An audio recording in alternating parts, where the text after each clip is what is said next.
And welcome to the CodeX Cantina, where I am Una. And I have a beautiful view, Crypto. If you've been here before, welcome back. If you're new to the CodeX Cantina, we take stories and break them down in a literary way. Today we have a very special story. First of all, it is our November Patreon pick by Leslie from the Nerdy Narrative, so thank you for that. And second, this is a fellow YouTube content creator who wrote this story and published it on August 21st, 2021.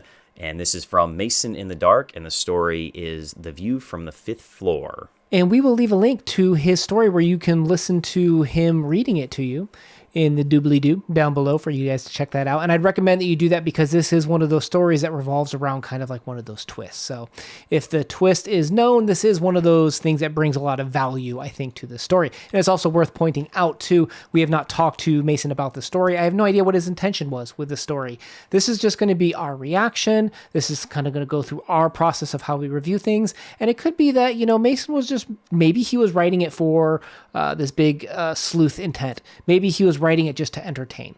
It's either way going to go through the process where we're going to talk about maybe what are some things that we see in this.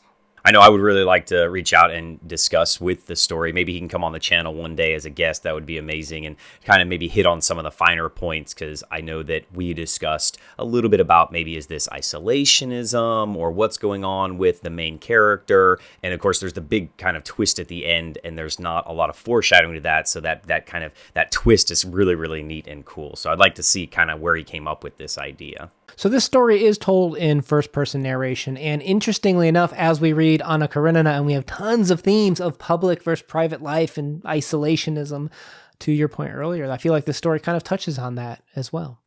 So let's move into kind of like a quick plot summary, and again, you need to go listen to Mason's reading of it in order to not be spoiled, because I think it's a very quick listen, and I think it's very much worth it before listening to our discussion on this. So, in terms of the plot, it's kind of, we start out in this narrator, and we're going to get to who the narrator is, but he's kind of musing on his day. We see what he sees from his window. He sees kids kicking balls against the door, and he yells at them to stop, and he sees, a lady, her motor thing, runs out of batteries. It's quite comical. He has a gift of humor, if you will, both the narrator and Mason in that sense. And kind of what happens is it all leads up to basically an ambulance in terms of plot showing up at the door. And, the police are knocking on the door, busting in. And first of all, when they're busting in, I'm kind of like, man, what are the legal rules in this country for when police are allowed to enter a property? But right. this is when it becomes clear, because I'm like, this guy's right here. They can't just enter without exigency. Well, at least in the United States, that's what it's called. And they're rushing to Mr. Cooper's apartment. So this whole time we thought Mr. Cooper was the narrator. We find out that it's not, that the ambulance was coming to help Mr. Cooper, who had died, and that the story is being narrated from his Jack Russell dog. So that's the twist. Is the whole time we thought it was a person narrating it, but at the end we find out that it was his dog. When I listened to this, I was walking on the treadmill and I was staring out at this beautiful sunrise, and I realized how much we take for granted here in our country, the openness that we have.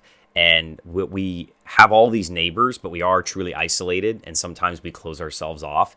And in this story, we see that Charlie, that the dog, he is living vicariously through all this stuff around because he's trapped in the apartment. And I wonder, do you think that is maybe an analogy for sometimes how we live our lives in maybe the big cities or in these apartment complexes in wherever I think kind of Mason was intending this for it to be in maybe London or something like that?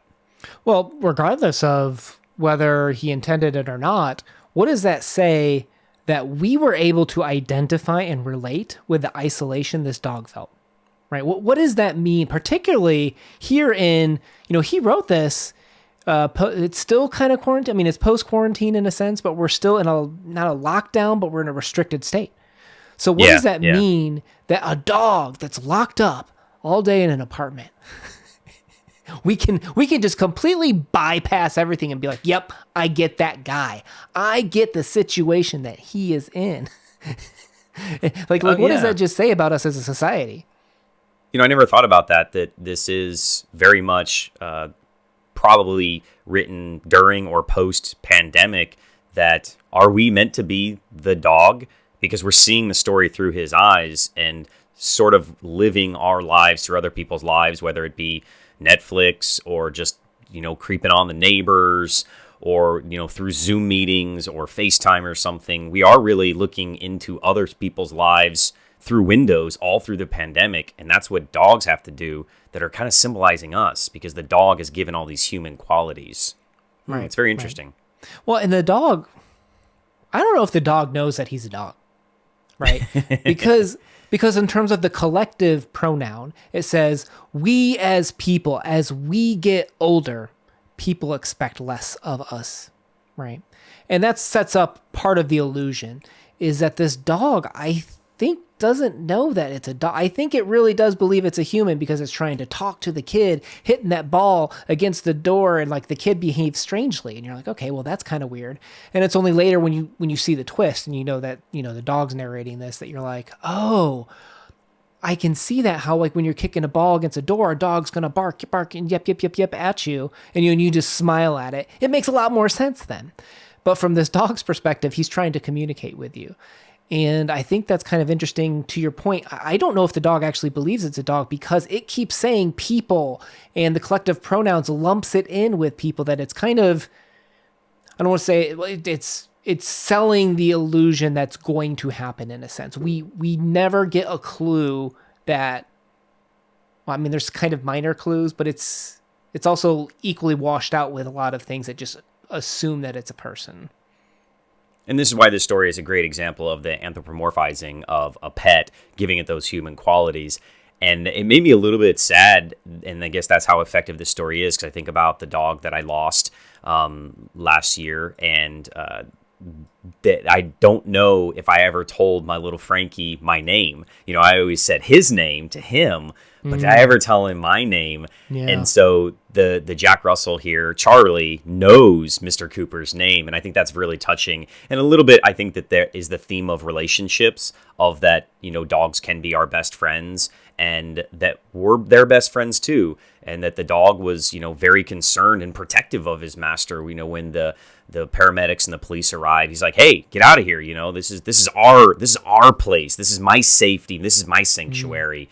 And I really liked that the relationship that's formed between Mr. Cooper and Charlie, even though we never get to know their relationship from Mr. Cooper's viewpoint, only from Charlie's viewpoint, which we assume is a positive one, because he seems like a happy dog, right? Absolutely. And you bring up a really good point, because you and I have recently grieved the loss of a pet through this pandemic. And to your point, I don't know if my pet knew my name. I don't know if I ever introduced that. But at the same time, you hear that cliche line, pets are family, right? You hear people that are vehemently, my dog is my family. And they even give the surname of themselves to that pet. And to your point, this pet was ingratiated in Mr. Cooper's presence, that he actually believed he was one of the same as Mr. Cooper, that could just go around and tell this kid to stop yelling and laugh at the grandma. And it was actually kind of funny, if you didn't know and you listen to this story, there's kind of like a humorous take on a blind man and an incident that he goes through. Mason can probably relate, and I'm not saying he's gone through that sort of thing, but it was kind of a very ironic take for him to kind of be able to poke fun at that I don't know, he's got a great sense of humor. And I think that's kind of part of the charm of this story, is that it's just very entertaining. It's funny, and it's the flip that makes it happen, I think. And I would love to see more from him on this sort of thing, and I would love to see him even maybe try to tie in more clues in a sense. Maybe even I'm sure there's other ones that we didn't pick up on, but I'd love to have seen kind of like that Fifth Element twist, where you didn't see it coming all along, but not using we are people like that. That's too assuming that the dog was in a human, like that he didn't differentiate in a sense. Like it breaks some of the twist in a sense for me. True. I would also like to talk to Mason and see if he is a dog person. Does he have a dog, or is he a cat guy? Because it'd be kind of funny if he's like, "Oh, I hate animals. I have plants." Like that would be comical, because he does do a good job of creating this relationship and acceptance of the dog, and that's something that I think we fail a lot of times as humans, is accepting other people. Because after Mr. Cooper dies, the neighbor comes and takes Charlie away to a new home, And at the very end, it's this very touching moment where he's sad that he's lost his friend, but he's making a new friend. I don't remember the lady's name that takes him, and a tear drops off of her face onto him, and they console each other. And it's very, very heartwarming. And I would like to talk to Mason about this story, so we got to get him on the channel one time. He would probably like Oi from the Dark Tower. You and I talked about that. Like when I was just like, "What's the point of this dog?" And you're like, "You're not a dog person, are you?" And I'm like, "Yeah, I guess not."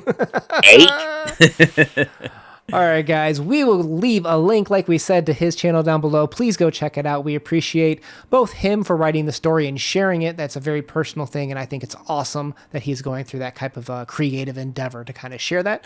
So I saw that he just recently dropped a Halloween one too, so it'd be cool to check that out. And guys, hit that subscribe button if you enjoy, us having discussions about stories, and we appreciate you spending some time with us to hear our thoughts on this one. So with that said, catch you guys on either a Monday or Thursday. Una out. Peace.